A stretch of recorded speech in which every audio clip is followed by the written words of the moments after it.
Pendant longtemps, j'ai eu une certaine appréhension face à l'Internet, qui a depuis maintenant une bonne trentaine d'années complètement révolutionné les rapports sociaux.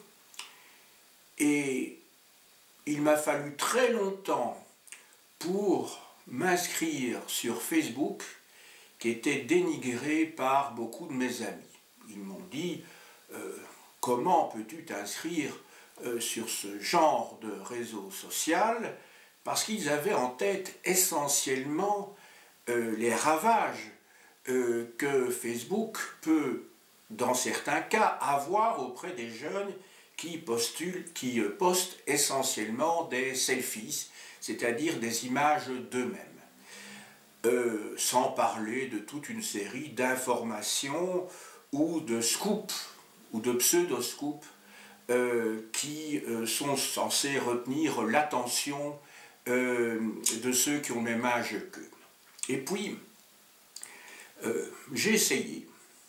Et je me suis rendu compte, il n'y a de cela que quelques années, qu'il y avait moyen, par l'intermédiaire de Facebook, de faire la connaissance, de rencontrer beaucoup de personnes qui exerçaient la même profession que moi, de pouvoir être au courant des colloques qui allaient se tenir plusieurs mois à l'avance, d'avoir des comptes rendus d'ouvrages, d'être mis au courant par des maisons d'édition de publication.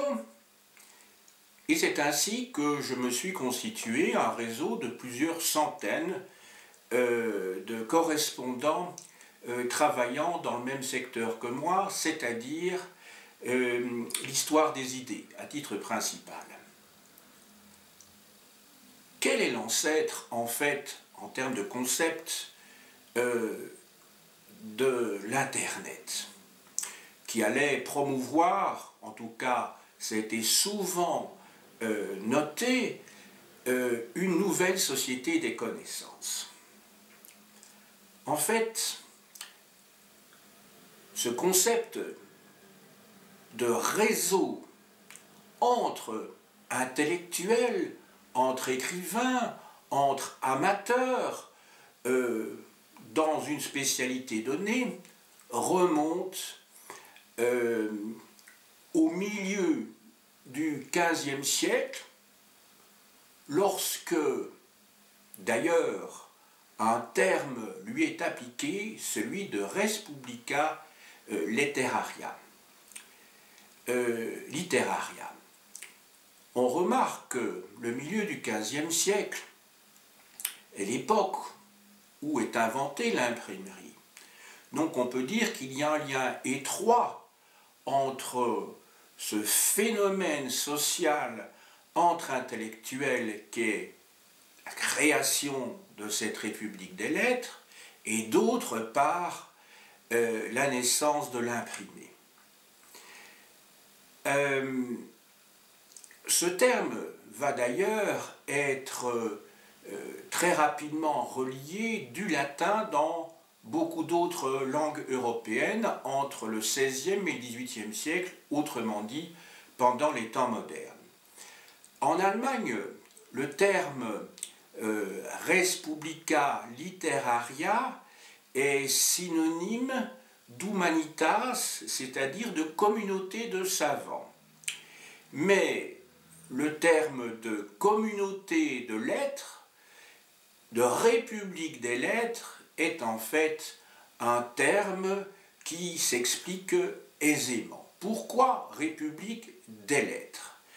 Res publica vient de mot latin, c'est-à-dire la chose publique, littéralement, et literaria vient de lettres, bien entendu. Mais pourquoi faire référence aux lettres?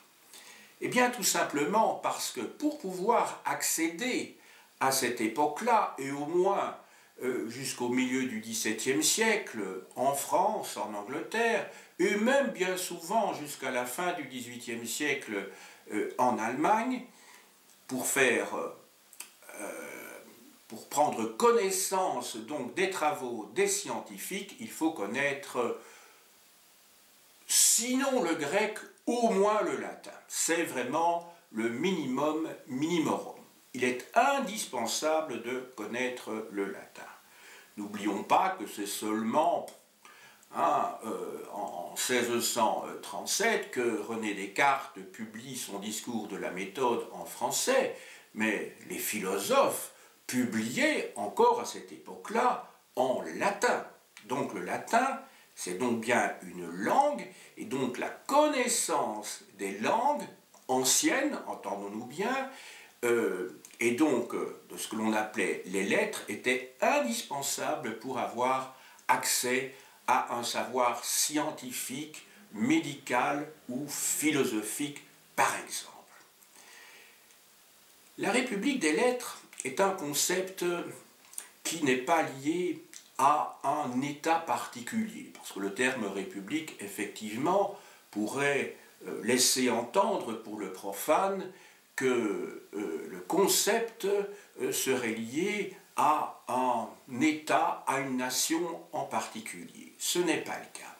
La République des lettres, par définition, se veut internationale, puisqu'en fait, il s'agit d'un concept et d'une pratique sociaux. Je dis sociaux puisqu'il y a un masculin et un féminin. Donc,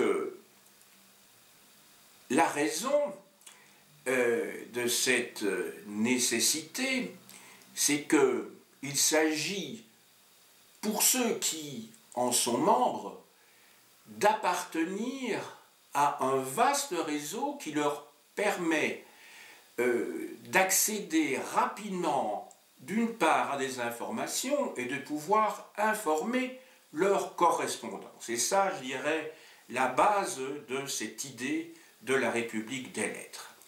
Cette République des lettres est fondée sur un certain nombre d'idéaux. Sur le plan éthique, c'est tout d'abord le principe de liberté, liberté de pensée, liberté d'expression, liberté également, ce qui s'oppose bien entendu à l'intolérance, qui était encore très puissante à cette époque-là, venant d'une part soit des églises, soit des États eux-mêmes, dans le cadre des États absolutistes, et avec pour objectif d'atteindre la vérité à partir d'une méthode qui est celle de la raison. Quels sont les membres de cette République des lettres? On peut même dire des citoyens, d'une certaine manière. Il y a tout d'abord ceux qui écrivent en tant qu'auteurs, donc des savants et des écrivains. Il y a ensuite ceux dont la collection de livres et le partage de livres est la raison d'être comme métier. Ce sont les bibliothécaires. Les bibliothécaires sont à l'affût constamment à cette époque-là d'avoir des informations sur les dernières publications qui ont été imprimées un petit peu partout en Europe. Il y a ensuite les amateurs au sens le plus large du terme. Toujours avec cette optique de pouvoir disposer d'informations et inversement, sous forme d'échange, d'en communiquer. Alors, cette sociabilité s'exprime de différentes manières. Je viens de parler d'échange à l'instant. On échange quoi? Eh bien, on échange d'abord des lettres. On échange de la correspondance. C'est le moyen qui est utilisé à une époque où n'existe non seulement pas Internet, mais où n'existe pas, et ça va de soi, le téléphone, le télégraphe et d'autres moyens modernes d'échange d'informations. Donc, la correspondance est un outil tout à fait essentiel. On s'échange également des livres, on s'envoie des livres, on en reçoit, on s'échange aussi des objets. Pour les amateurs de curiosités, ce que l'on appelle les curiosités à l'époque. On échange des objets, on essaye d'acquérir, un petit peu comme on le fait maintenant par différents réseaux, ou même par un réseau commercial qui est Amazon, des objets que l'on ne parvient pas à trouver autrement. Donc c'est le moyen pour les amateurs, pour ceux qui travaillent ou possèdent un cabinet de curiosité, de pouvoir avoir ou se procurer plus exactement des antiques, c'est-à-dire des sculptures remontant l'Antiquité gréco-romaine, de se procurer également des médailles, des monnaies très anciennes, puisque la numismatique est en vogue à partir du XVIe et du XVIIe siècle. Il y a enfin, ça peut être aussi l'opportunité pour des savants principalement, de disposer d'animaux, voire de végétaux, que ceux-ci soient empaillés, je parle des animaux, ou que ceux-ci, soit ces feuilles, soient asséchées dans le cas des végétaux. Mais il peut s'agir également d'animaux vivants ou de plantes qui sont toujours en vie.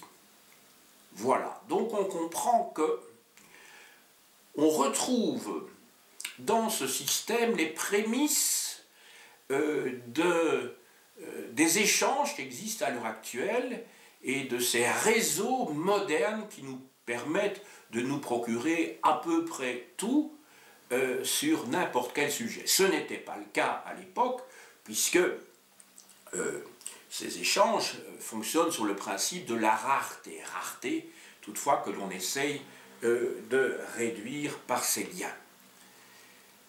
Alors, parmi les moyens qui permettent à cette sociabilité de s'établir, il y a tout d'abord la mobilité. Les voyages, à partir du XVIe siècle, pour une certaine classe de la société, tout d'abord les savants, pensons par exemple à Erasme qui n'a pas arrêté de voyager à travers toute l'Europe, à tel point que ça n'a pas beaucoup de sens de dire que Erasme était un Hollandais, c'était un Européen. Et c'était le cas pour beaucoup d'intellectuels à l'époque. À partir du XVIIe et du XVIIIe siècle surtout, va se créer l'usage pour les fils de bonne famille de faire le voyage en Italie tout d'abord et dans d'autres régions d'Europe. Les Pays-Bas, l'Angleterre, en effet, beaucoup d'Allemands et d'Anglais de bonne famille au XVIIIe siècle font ces voyages vers le sud. Et pas seulement des artistes. C'est ce que l'on appelle le Grand Tour à cette époque-là, qui a donné effectivement le mot touriste en français moderne. Je crois que c'est passé par l'anglais tout d'abord, d'ailleurs. À côté de cette circulation des biens et des personnes, j'ai parlé des biens tout à l'heure, je viens de parler des personnes, donc outre cette mobilité, il y a bien sûr la discussion. Cette discussion peut se faire par la correspondance écrite, bien sûr, manuscrite, mais elle se fait aussi en rencontrant des individus qui ont les mêmes centres d'intérêt dans des lieux divers, comme par exemple les académies qui vont être créées d'abord en Italie au début du XVIIe siècle, puis en Angleterre, en France, et qui vont se multiplier au XVIIIe siècle. Je pense en particulier à la thèse de doctorat de Daniel Roche du siècle passé, qui avait travaillé sur les académies de province en France au XVIIIe siècle. On voit que dans ces académies, des tas de sujets sont mis à l'ordre du jour, font l'objet de nombreuses discussions et permettent, grâce à l'échange, de faire progresser le savoir et de le diffuser. À côté de ça, il y a les cabinets de réflexion, il y a aussi les cafés qui vont plus tard se mettre en place et qui vont avoir une certaine vogue au XVIIIe siècle. Mais ça, je dirais, on ne peut pas dire que ceux qui échangent dans un café participent de cette République des lettres. Mais en tout cas, il y a les salons littéraires qui se mettent en place déjà dès le milieu du XVIIe siècle. On pense bien entendu à des célèbres salons qui se mettent en place à l'époque de Louis XIV. Et à l'époque de Louis XV, bien sûr. Mais ce phénomène n'est pas qu'un phénomène français, on le trouve aussi dans d'autres pays. Pour pouvoir échanger verbalement, oralement, il est nécessaire de connaître la langue des autres. Alors, cette langue des autres, en fait, on ne la connaît pas la plupart du temps lorsqu'il s'agit de langues d'Europe centrale, principalement. La langue, je l'ai expliqué tout à l'heure, pour s'exprimer, est le latin, et à partir de la deuxième moitié du XVIIe siècle, le français.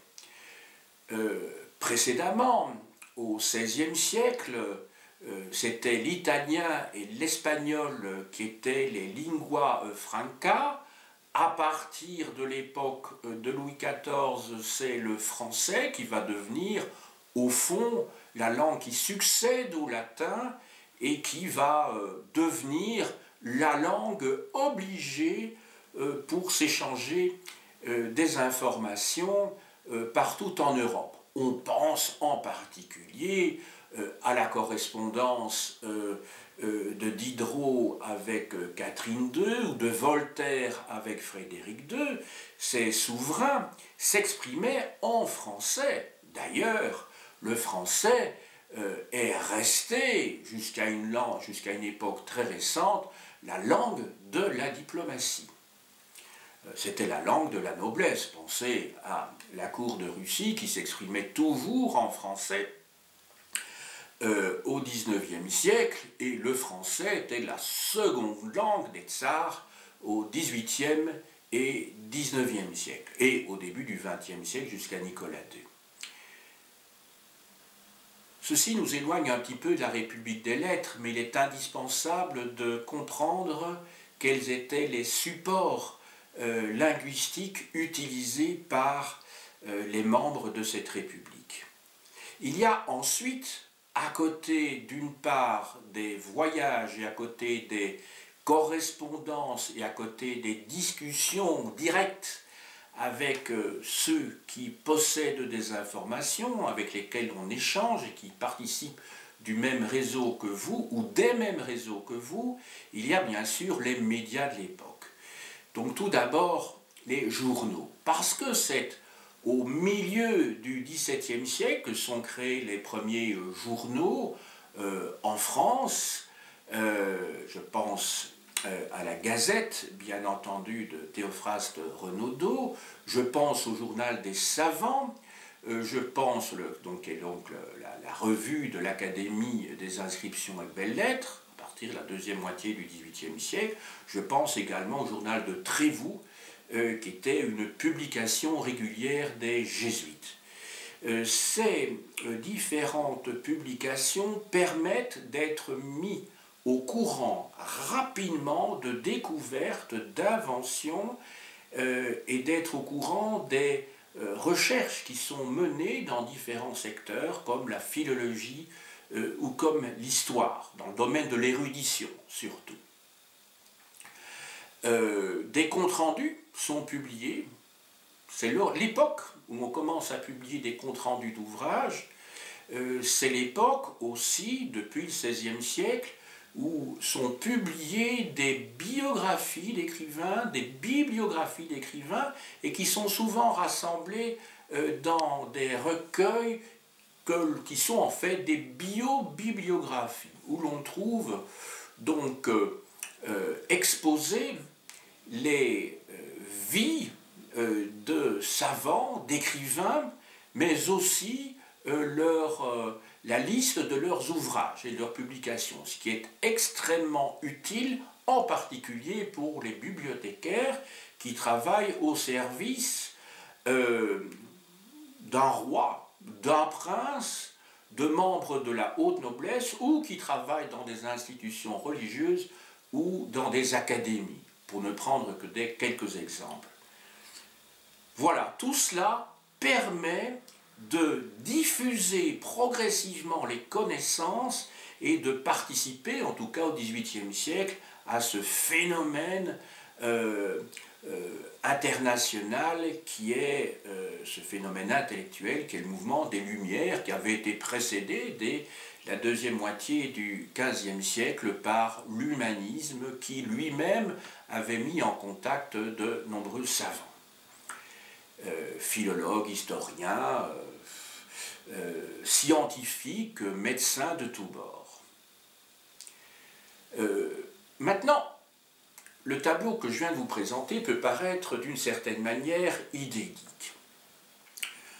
Ce que je vous ai décrit, c'est en fait une Europe d'intellectuels, le terme intellectuel est d'ailleurs anachronique, puisqu'il ne sera inventé et utilisé, en tout cas en France, qu'à partir de l'affaire Dreyfus, donc à l'extrême fin du XIXe siècle, emprunté lui-même à un terme qui existe dans la langue russe, l'intelligentsia, c'est-à-dire cette classe de gens dont le métier est de penser. Très rapidement, d'ailleurs, le terme intellectuel est lié à un engagement pour une cause politique ou sociale, humanitaire aussi plus tard. À l'époque qui nous intéresse, il est évident que le terme intellectuel ne doit pas, que j'utilise ici, ne doit pas être pris dans ce sens-là, d'intellectuel engagé. Par intellectuel, je distingue, comme dans le langage courant, ceux qui travaillent avec des outils qui sont ceux de la réflexion, de la raison, par opposition à ceux qui ont un travail manuel, qui utilisent aussi, je ne veux pas ici faire de rupture manichéenne entre les deux, qui utilisent aussi bien entendu le raison, mais dont le métier consiste essentiellement à fabriquer des objets, à construire, etc. Alors, quelles sont les limites, quels sont les obstacles qui s'opposent à cette République des lettres? On peut ranger ces obstacles, ces limites, dans trois catégories. Catégorie tout d'abord sociale, catégorie politique et enfin catégorie religieuse. Je vais donc commencer par ce qui relève des obstacles sociaux. La plupart, mais pas tous, la plupart des membres, ou plutôt beaucoup, la plupart est un terme exagéré, mais beaucoup de membres de la République des lettres appartiennent à des institutions universitaires, des institutions religieuses, par exemple,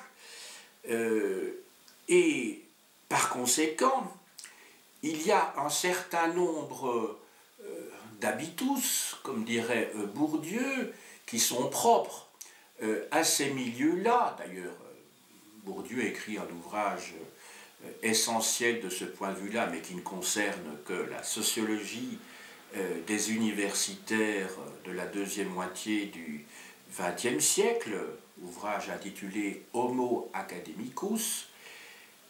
Et donc il y a des usages que l'on peut d'ailleurs observer chez les universitaires aujourd'hui dans les milieux académiques. Ce sont des milieux qui possèdent toute une série de rituels, avec d'ailleurs une hiérarchie dans la profession liée à la présentation de travaux, par exemple accession au doctorat, mais de publication d'articles, de livres, de conférences.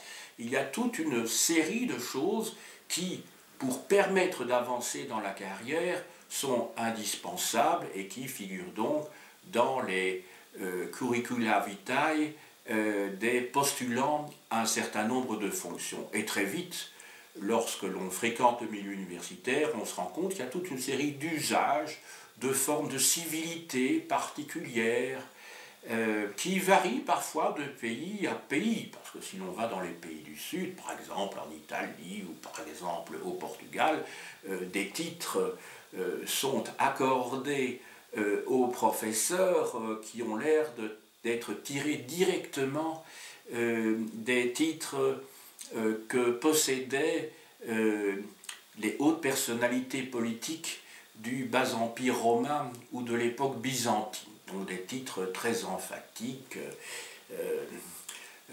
éminentissime professeur, etc., etc. C'était le cas en Allemagne d'ailleurs à un moment donné avec des Herr Doktor. En Italie, des tas de gens d'ailleurs possèdent le titre de dottore sans avoir soutenu d'ailleurs de doctorat. En tout cas, c'était une pratique que l'on rencontrait souvent pour tous ceux qui sortaient de l'université, qui permettait de se tendre des miroirs entre eux. Donc, corporatisme, c'est une limite, parce que quand on n'est pas membre de la corporation, il n'est pas évident d'y entrer. Toutefois, on peut dire que d'une manière générale, la République des lettres a été un lieu où un certain nombre de ces barrières sont tombées. Parce que l'objectif, enfin il n'y a pas d'objectif déclaré, mais en tout cas il y a des valeurs qui sont régulièrement mises en avant. Les valeurs qui sont mises en avant dans la République des lettres, je l'ai dit tout à l'heure, c'est la vérité, c'est la liberté, c'est l'usage de la raison, la liberté de jugement surtout.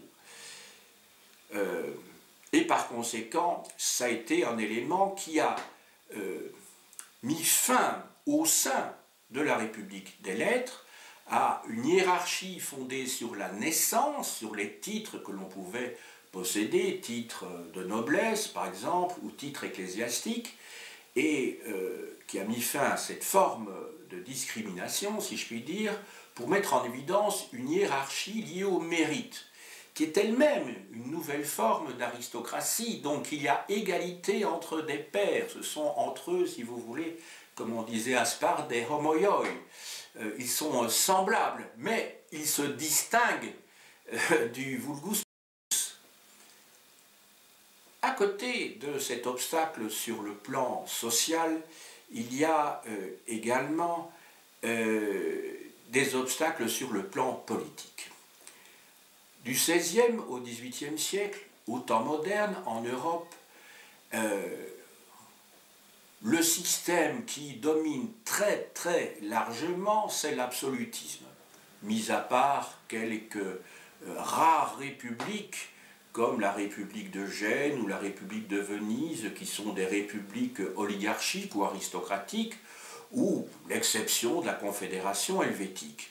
Mais pour le reste, partout vous avez des monarchies qui pratiquent un système bien défini, qui est la monarchie absolue de droit divin. Donc l'absolutisme. Qui dit absolutisme dit évidemment restriction dans la liberté d'expression, et en particulier pour les intellectuels, pour ces savants, pour ces écrivains qui pourraient avoir l'outrecuidance de critiquer le pouvoir. Évidemment, les foudres du roi, du prince, de l'empereur leur tomberaient dessus immédiatement. Le cadre étatique est donc un cadre qui limite la liberté d'expression. Il y a en outre les guerres très fréquentes à cette époque-là. Nous vivons en Europe, en tout cas occidentale, depuis maintenant près de 60, plus de 70 ans, dans une époque où les guerres n'existent plus. On voit les guerres à la télévision, mais nous ne la vivons plus, en tout cas dans notre chair. Et on peut dire d'ailleurs que tout doucement, on va avoir une population qui n'aura jamais connu la guerre. Ce n'est pas encore tout à fait le cas, puisqu'il y a encore quand même beaucoup de gens qui sont nés avant la Deuxième Guerre mondiale, mais qui sont essentiellement à la fin de leur existence pour l'instant. Les guerres étaient très nombreuses, elles étaient multiples, puisque en Allemagne en particulier, il y avait pratiquement 350 à 400 États au lendemain de la paix de Westphalie. Donc, en Italie, de très nombreux États également. Donc, ces États étaient souvent en conflit, les frontières n'étaient pas sûres lorsque l'on voyageait, sans parler, bien entendu, de l'insécurité sur les routes, des brigands. On ne s'en rend plus compte à l'heure actuelle, même si on a un sentiment parfois d'insécurité qui semble grandissant dans la population, mais qui ne correspond pas à la réalité des statistiques telles qu'elles sont en tout cas publiées. Ces guerres sont nombreuses, et donc le cadre étatique a cet avantage, en tout cas, de garantir la paix à l'intérieur, et donc de faciliter les échanges et les voyages à l'intérieur même des États, malgré les obstacles liés à une insécurité qui était réelle à cette époque-là, sur les routes. Les intellectuels, les savants en particulier, doivent donc se taire, mais on peut dire d'une manière générale qu'en France, par exemple, il y a eu une sorte de modus vivendi qui s'est établi entre le roi et les intellectuels. Il les a laissés s'exprimer quand il s'agissait de travaux scientifiques, d'échanges philosophiques, sauf lorsqu'il y avait une menace par rapport à l'ordre établi par l'intermédiaire d'une remise en question des dogmes de l'Église catholique ou des églises protestantes, sur lesquelles je vais revenir dans un instant. Mais il y avait à la fois un prix à payer pour ces intellectuels et en même temps un avantage. Le prix à payer, c'est que on entrait, si l'on voulait pouvoir être protégé par un puissant, on devait, ou plutôt oui, on avait la possibilité, le cas échéant, si on était apprécié, d'être soutenu financièrement par les puissants. Des pensions étaient versées, parfois de manière très généreuse par le roi Louis XIV, mais cet avantage, je vous dis, est à la fois un inconvénient. Il y a les deux en même temps, parce qu'à partir du moment où vous êtes pensionné, il y a un retour qui est attendu. Le roi, de la part des écrivains, cherche à ce que ceux-ci proclament sa gloire, fassent sa propagande, en fait. Lorsqu'il s'agit de savants dont le métier n'est pas d'écrire, mais de penser, de réfléchir, le souverain en attend également de la gloire, pour montrer que dans son royaume, il y a, comment dirais-je, une prospérité sur le plan économique, mais que c'est aussi un lieu favorable pour les arts, pour les lettres. Donc, il y a le revers de la médaille. Après vous avoir évoqué les limites sur le plan social et sur le plan politique, j'en arrive à l'aspect religieux que j'ai d'ailleurs évoqué il y a quelques instants. L'Europe du XVIe ou XVIIIe siècle est très divisée. Elle est partagée entre des confessions différentes qui se sont fait la guerre au XVIe siècle, en Allemagne même, en France, en Angleterre. Il y a eu des guerres dévastatrices pour donc la défense de dogmes, de vérités révélées ou considérées comme telles, ou construites par des souverains qui d'ailleurs y croyait, il ne faut pas toujours y voir de l'opportunisme, lorsqu'il décidait de se séparer de Rome. Il y a eu, bien entendu, des souverains opportunistes qui, ainsi, pouvaient nationaliser les biens de l'Église. Mais enfin, tous ces gens étaient quand même des croyants, ce n'étaient pas des athées. L'athéisme, d'ailleurs, avant le XVIIIe siècle, n'est pas très présent. En tout cas, il est très difficile à déceler. Ceux que l'on appelle les libertins au XVIIe siècle, ce sont effectivement des gens qui se permettent, des intellectuels, des savants qui se permettent de donner leur avis sur beaucoup de choses, mais ils ne commettent pas l'imprudence de révéler leur athéisme. C'est seulement au XVIIIe siècle que des gens comme D'Holbach, Helvétius par exemple, font dans leurs écrits très clairement comprendre qu'ils sont matérialistes, c'est même souvent l'objet de leur traité de philosophie, et que par conséquent, le créationnisme n'a pas lieu d'être, puisque la matière existe par elle-même et n'a pas eu besoin d'un créateur. Donc, division confessionnelle de l'Europe, répression par conséquent non seulement par les églises, mais aussi par le pouvoir public. Car le pouvoir politique doit sa légitimité à la religion. Autrement dit, remettre en question la religion, c'est remettre en cause le pouvoir du roi, du prince, de l'empereur, qui se considère comme le lieutenant de Dieu sur terre.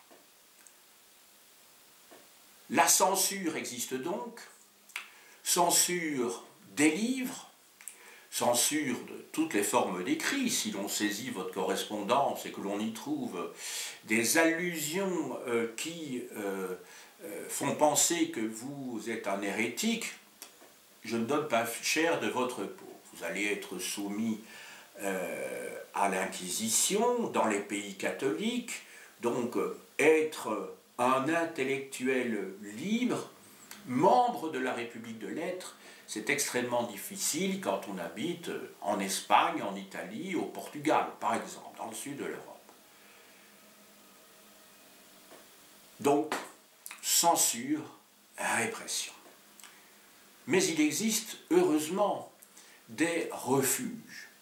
Alors ces refuges, c'est jusqu'en 1685 en France, le cas de la France, moment où Louis XIV publie l'édit de Fontainebleau qui révoque l'édit de tolérance publié à Nantes en 1598.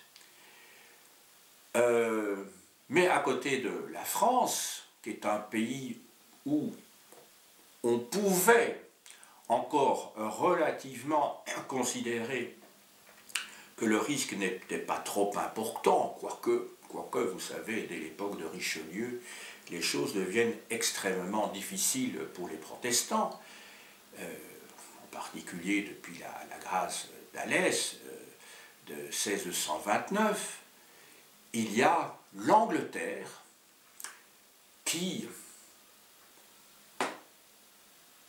a une religion officielle, l'anglicanisme, mais où les sectes protestantes pullulent.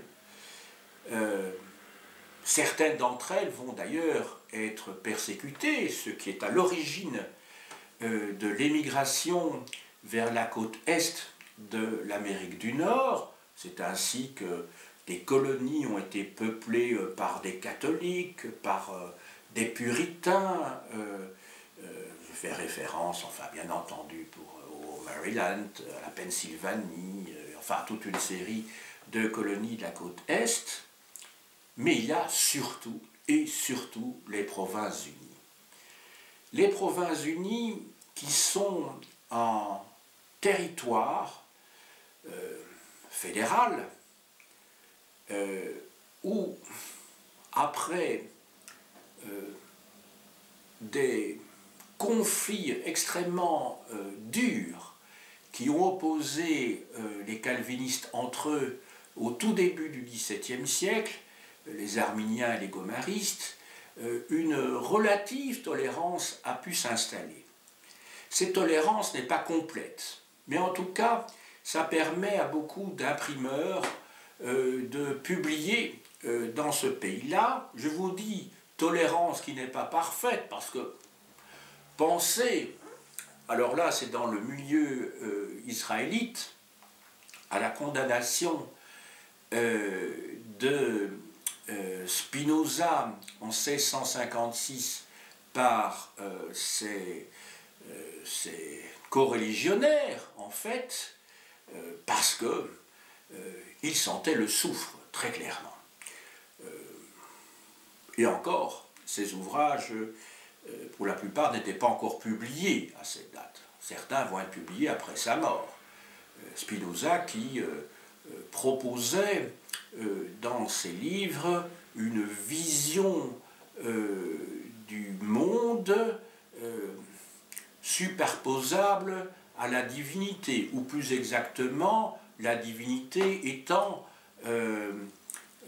dans une équation, dans une équivalence avec l'univers. C'est le fameux Deus sive natura, Dieu ou la nature. J'en arrive maintenant, après avoir largement expliqué comment fonctionne cette République des lettres au XVIe et au XVIIe siècle, j'en arrive au XVIIIe siècle. Le XVIIIe siècle est une période où les choses évoluent fortement, pour des raisons internes à la République des lettres et aussi pour des raisons qui sont externes à celle-ci. Tout d'abord, sur le plan interne. On observe une spécialisation des savoirs de plus en plus grande et une séparation de plus en plus entre, d'une part, les scientifiques et d'autre part, ceux qui travaillent dans le domaine des lettres, et pas seulement les écrivains.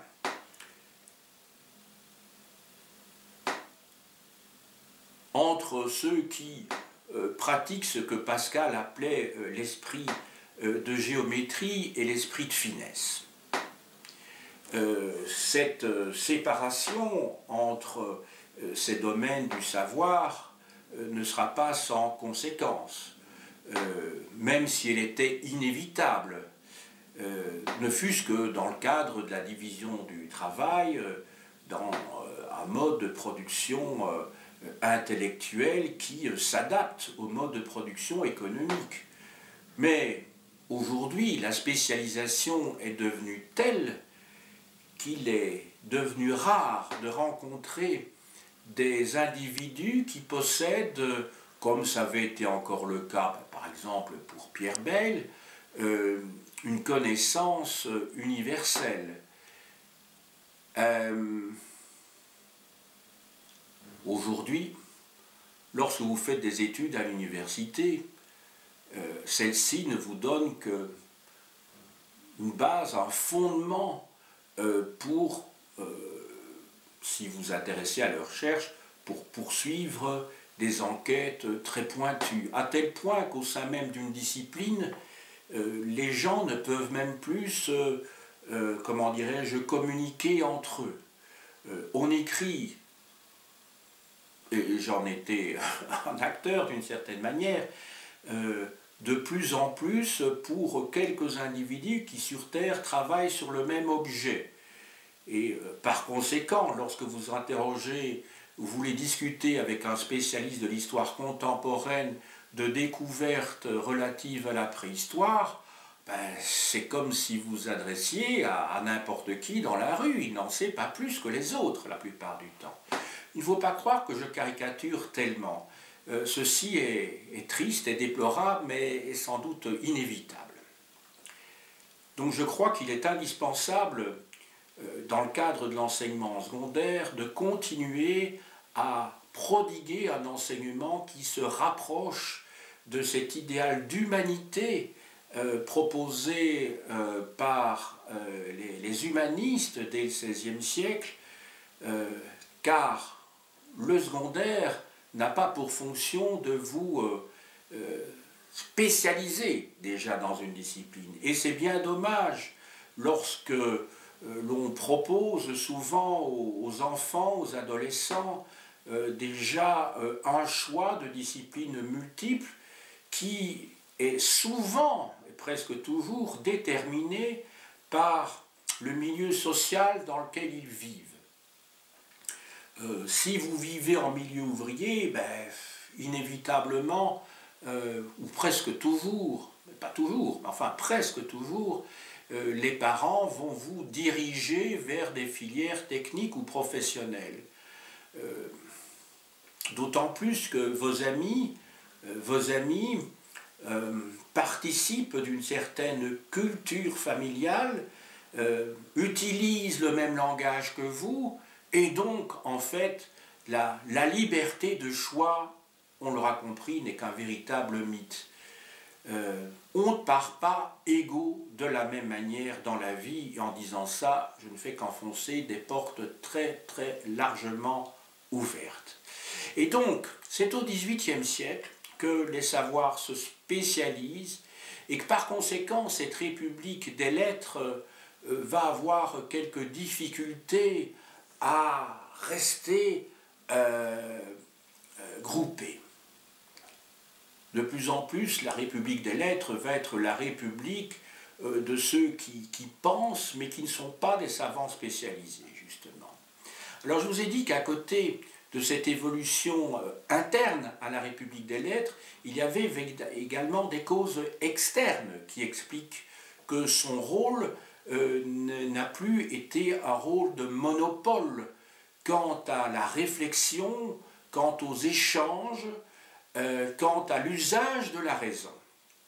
En effet, au XVIIIe siècle naît, ou en tout cas se développe, on peut dire naît pratiquement, l'opinion publique. L'opinion publique est caractérisée par l'exercice collectif de la raison. Entendons-nous bien, dans certains milieux, bien entendu, mais en tout cas des milieux nettement plus larges que ceux qui étaient ceux, en fait, de la République des lettres. Quels sont ces lieux? Eh bien, il y a les salons, je les ai évoqués tout à l'heure, il y a les académies, il y a les loges maçonniques. La franc-maçonnerie a été fondée par le pasteur Anderson en 1717 à Londres et va très rapidement traverser la Manche pour se répandre en France et un petit peu partout en Europe. Les principes de la franc-maçonnerie sont basés sur la liberté, l'égalité, la fraternité, donc sur l'échange, sur des valeurs humaines profondément ancrées, sur la reconnaissance de l'autre, sur la tolérance donc, et sur l'usage de la raison. Autrement dit, ce sont tous des principes que l'on trouvait déjà dans la République des lettres. D'ailleurs, on peut dire que la franc-maçonnerie est une fille de la République des lettres, même si elle a un certain nombre de caractères originaux.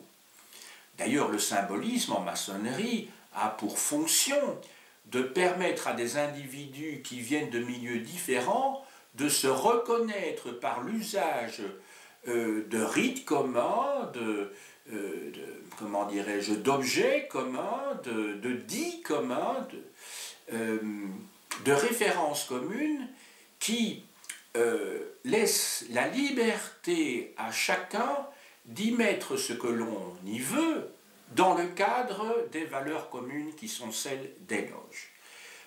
En loge, même si on fait beaucoup de rituels au XVIIIe siècle, beaucoup plus que maintenant, il y a des discussions qui s'engagent entre les différents membres des loges, donc les francs-maçons, et ceci va permettre à des groupes qui ne se rencontraient pas auparavant, parce que l'on était dans une société d'ordre, avec des clivages très marqués qui va permettre à des bourgeois de rencontrer des nobles en toute fraternité.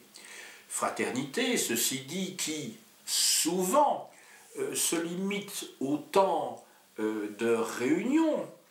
D'ailleurs, pour marquer l'égalité, le port de l'épée par l'ensemble des frères d'une loge va s'installer, ce qui permettra de marquer une égalité par le haut pour les bourgeois avec la noblesse, puisque seuls, en dehors des loges, donc dans la rue, dans le siècle, donc, seuls les nobles peuvent porter l'épée.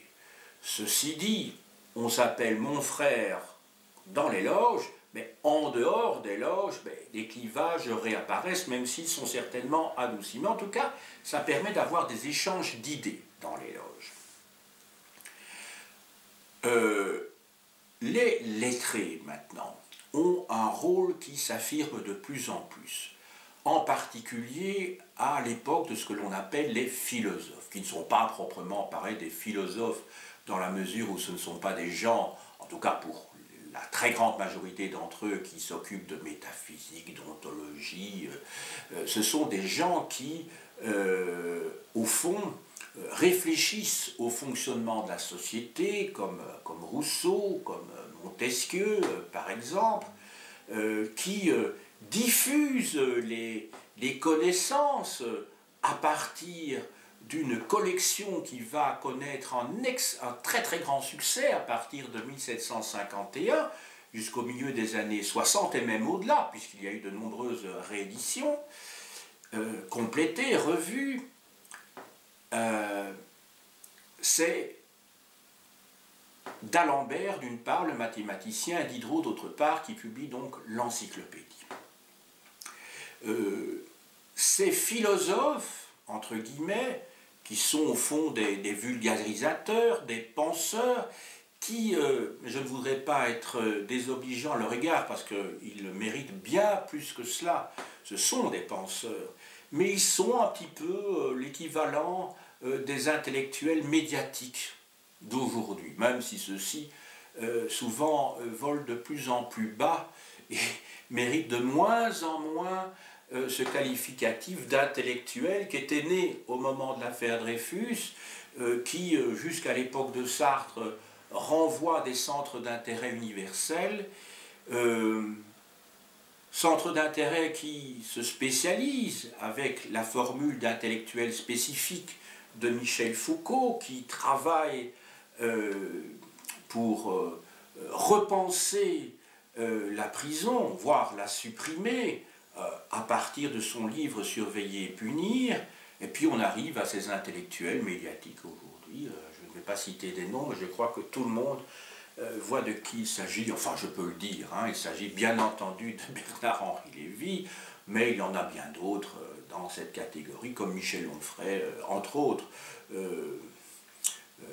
Et alors un pseudo-intellectuel qui est Éric Zemmour, mais qu'on classe parfois parmi les intellectuels. Bon, donc ceux dont je parle n'ont strictement rien à voir, mais on peut dire que d'une certaine manière, ce sont des intellectuels médiatiques, qui médiatisent un savoir, qui médiatisent leur propre réflexion de telle manière qu'ils la rendent accessible. Alors je ne dis pas à tout le monde, parce que n'oublions pas que l'école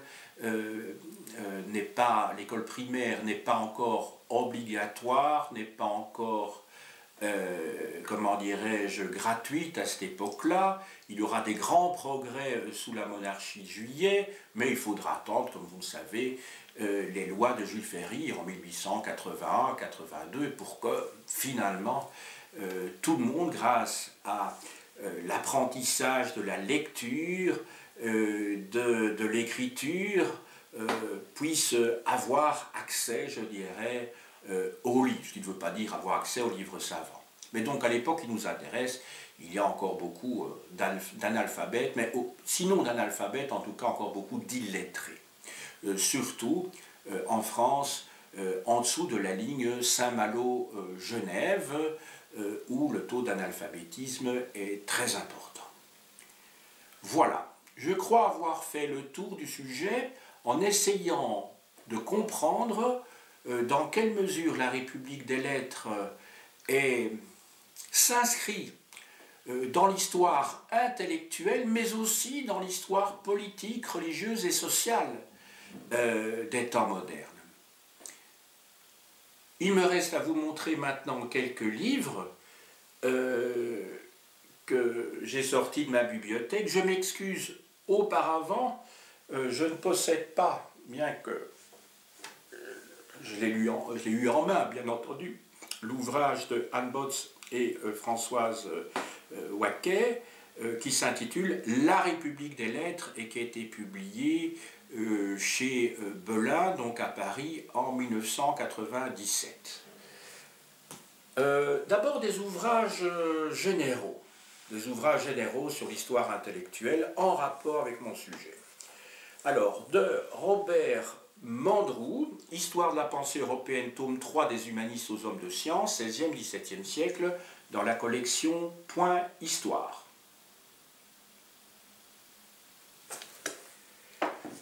De Sem Dresden, L'humanisme et la Renaissance, dans la collection L'univers des connaissances chez Hachette. Je n'ai pris que vraiment ces deux ouvrages-là pour l'histoire de l'humanisme. Il en existe bien d'autres, mais ce n'est pas l'objet de cet exposé, car la semaine prochaine, vraisemblablement, je ferai une petite conférence sur l'humanisme en Europe du XIVe au XVIe siècle, et à ce moment-là, j'aurai l'occasion de vous présenter bien d'autres livres. Alors, de Jean Joas, La Renaissance de la critique, l'essor de l'humanisme érudit de 1560 à 1614, publication de l'Université de Saint-Étienne.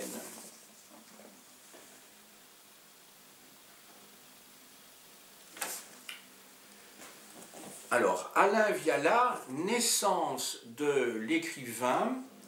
Il s'agit d'une sociologie, comme le précise le sous-titre du livre, d'une sociologie de la littérature à l'âge classique, donc au XVIIe siècle, publié aux éditions de Minuit. C'est un ouvrage vraiment qui a révolutionné d'une certaine manière l'histoire de la littérature, puisqu'elle apportait un regard sociologique sur les écrivains. Alors, un classique, René Pintard, je vous ai parlé tout à l'heure des libertas, des libres penseurs au XVIIe siècle. René Pintard, le libertinage érudit dans la première moitié du XVIIe siècle, édité chez Slatkin. L'édition que je possède date de 1983.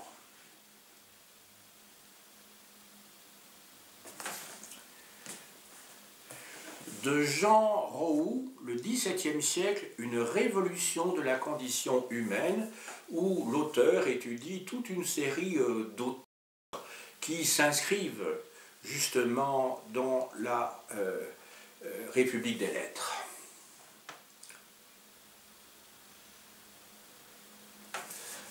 L'éditeur, ce sont les éditions du Seuil. Alors, de Raymond Trousson, qui enseignait à l'Université libre de Bruxelles, Histoire de la libre pensée des origines à 1789, publié par Espace de Liberté.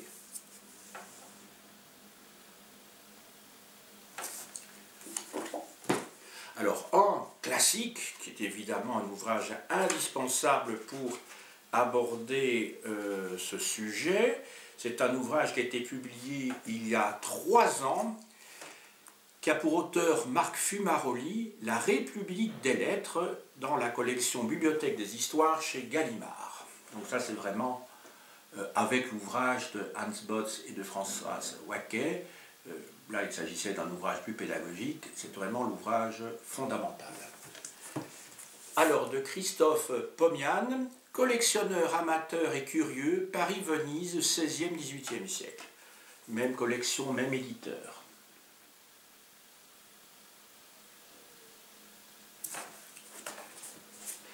Alors, de Françoise Waquet. Je prononce bien Waquet parce que je connais Françoise et son mari, et ils tiennent à ce qu'on prononce bien Waquet, pas Vaquet, bien qu'il soit français.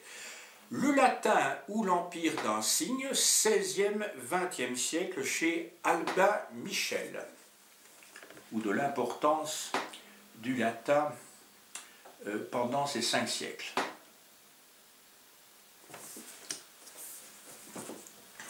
Alors, de nouveau, Marc Fumaroli, qui lui prend le relais, si je puis dire, de l'ouvrage précédent, puisque je vous avais dit que le latin est une langue indispensable pour lire les savants, les historiens, les philosophes, en tout cas certainement en Allemagne, par exemple, du XVIe au XVIIIe siècle, mais en France, certainement jusqu'au XVIIe siècle. Je vous avais dit que c'était le français qui prenait le relais. Je vous montre ici l'ouvrage de Marc Fumaroli, « Quand l'Europe parlait français » en livre de poche.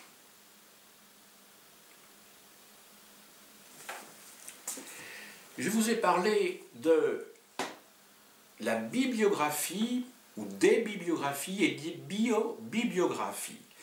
Il existe un petit ouvrage sur la question de Louise Noël Malclès, en Que sais-je. En fait, c'est une histoire de la bibliographie. Donc, Louise Noël Malclès étudie essentiellement dans son livre, c'est la plus grande partie de son livre, l'histoire donc des bibliographies du XVIe au XIXe siècle. Elle couvre également le XXe siècle, mais enfin la partie qui nous intéresse, ce sont donc les chapitres 2, 3, 4 et 5. Alors, je vous ai dit que ces républicains des lettres publient une abondante correspondance qui est extrêmement précieuse pour ceux qui travaillent dans le domaine des idées. Je vous montrerai ici que 4 livres qui émanent de très très grands penseurs, de géants. Je vous montre ici le tome 1 de la correspondance d'Erasme, publié chez Gallimard.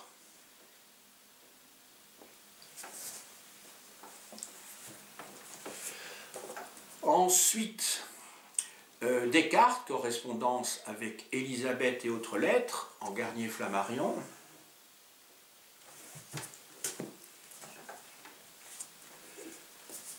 Alors ici, des lettres choisies dans la correspondance de Voltaire, en classique Garnier.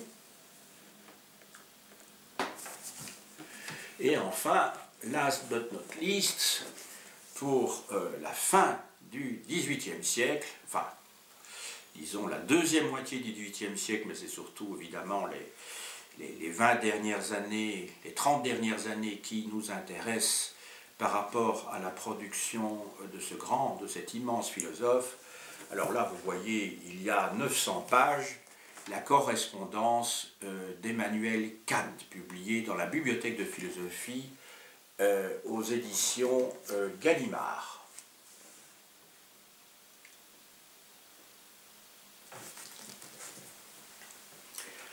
Je passe maintenant à des ouvrages qui concernent plutôt certains pays et alors à certains sujets qui ont été abordés dans le cours de mon exposé.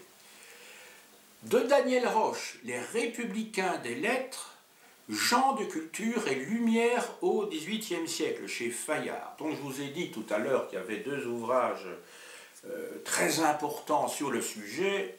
Je n'avais plus en tête, au moment où je vous ai montré cela, l'ouvrage de Daniel Roche, publié donc chez Fayard. Évidemment, tout à fait essentiel pour mon propos.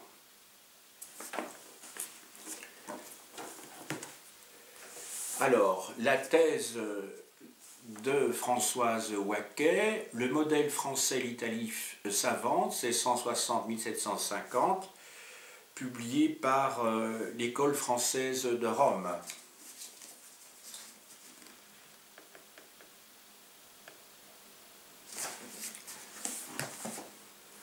Robert Danton, L'aventure de l'encyclopédie, un best-seller au siècle des Lumières, chez Perrin.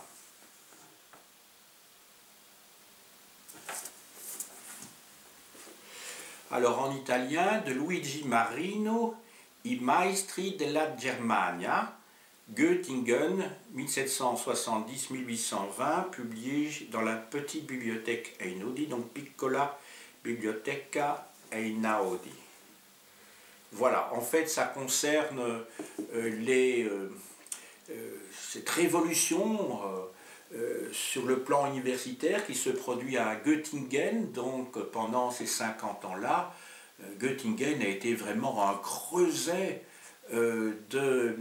pour les sciences humaines d'une manière générale, en particulier d'ailleurs pour l'histoire, puisque c'est là qu'a été fondé le premier institut d'histoire au sein de l'université de Göttingen. Alors, sur la franc-maçonnerie, je ne vous montre ici que 2 livres. Le numéro de la revue 18e siècle qui est consacré. En 1987, c'est le numéro 19, Presse universitaire de France. Et alors, évidemment, le tome 1 de l'histoire de la franc-maçonnerie française de Pierre Chevalier, La maçonnerie, école de l'égalité, 1725-1799, chez Fayard.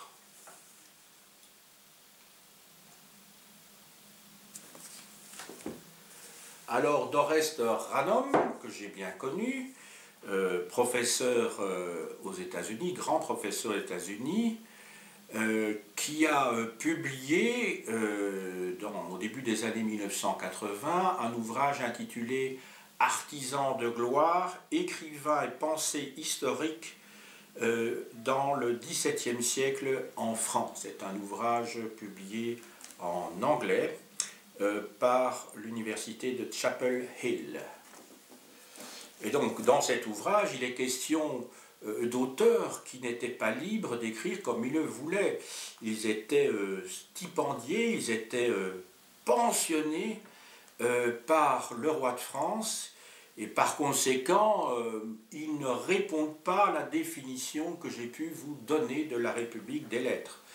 Des républicains des lettres. Quoique, dans la République des lettres, il y avait des gens qui étaient pensionnés aussi, je vous l'ai dit tout à l'heure. Mais enfin, leur liberté de penser était limitée, puisqu'ils dépendaient financièrement du souverain. Cet ouvrage a été publié, donc je l'ai dit, à Chapel Hill, par l'Université de Caroline du Nord.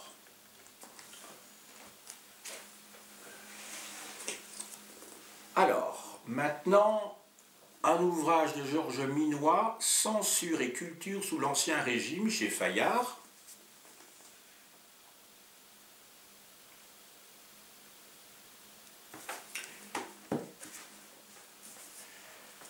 De Francisco Bettencourt, L'Inquisition à l'époque moderne, Espagne, Portugal, Italie, 15e-19e siècle, chez Fayard.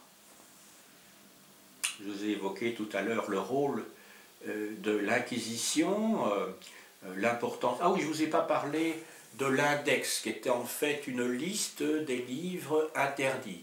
Index prohibitorum librorum, qui faisait que toute une série d'auteurs ne pouvaient pas être lus. Et alors, il était strictement interdit de les lire. Quand je pense que mon grand-père paternel, j'en ai trouvé une trace, au milieu des années 1930, a encore demandé l'autorisation à l'évêque de Namur pour lire, je crois, c'était Victor Hugo, un ouvrage de Victor Hugo. Donc vous voyez qu'il y a des institutions qui ont la vie longue et des comportements étonnants. Enfin, qui ne sont pas pour un historien, mais pour moi qui suis le petit-fils de Rodolphe Dufay, évidemment, ça me laisse pantois. Alors je terminerai par un ouvrage qui est dû à une critique littéraire qui s'appelle Pascal Casanova. C'est un ouvrage publié au Seuil et qui s'intitule « La République mondiale des lettres ». Alors c'est un ouvrage en fait qui porte sur le XXe siècle. Et les auteurs qu'il étudie, à ses yeux du moins, ont été censurés, ont été vilipendés par les bien-pensants. Et c'est ce qu'elle essaye de démontrer dans ce livre. et elle étudie la lecture qui a pu être faite de Kafka, de Joyce, de Faulkner, de Beckett, d'Ibsen, de Michaud, de Cioran, de Naipaul, par exemple. Voici le livre.